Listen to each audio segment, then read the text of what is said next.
Praise the lord. ప్రభువైన యేసుక్రీస్తు నామములో మీ అందరికీ ఉదయకాలపు శుభాలు తెలియజేయుచున్నాను.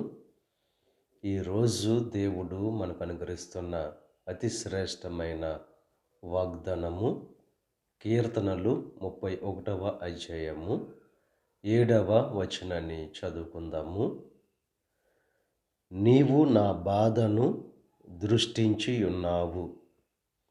దేవుడు మన బాధను చూస్తూ ఉన్నాడు.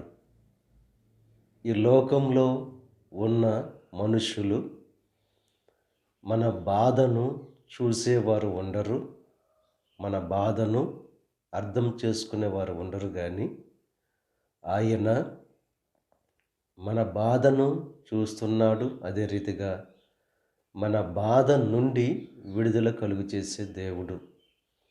ఈ లోకంలో మనుషులు మనల్ని బాధించేవారుగా ఉంటారు, కానీ ఆ బాధ నుండి విడుదల కలుగు చేసే దేవుడు మన దేవుడు.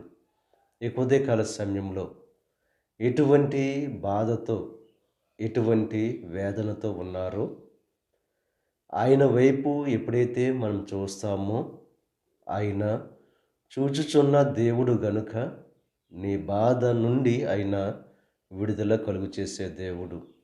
ఉదయకాల సమయంలో దేవుని వైపు చూస్తూ మీ యొక్క బాధ నుండి దేవుని ద్వారా విడుదల పొందుకొని సంతోషాన్ని, ఆనందాన్ని పొందుకోవలసిందిగా ప్రభు పేరట మిమ్మల్ని కోరుచున్నాను. దేవుడు మిమ్మల్ని దీవించి ఆశీర్వదించి మీ బాధల నుండి దేవుడు మిమ్మల్ని విడుదల కలుగు చేయునుగాక.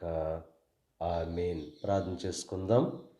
పరిశుద్ధుడా, మహోన్నతుడా, సర్వశక్తిమంతుడైన యేసయ్య, ఈ ఉదయకాల సమయంలో నువ్వు అనుగ్రహించిన అతి శ్రేష్టమైన వాక్యాన్ని బట్టి నీకు స్తుతులు చెల్లిస్తున్నాం.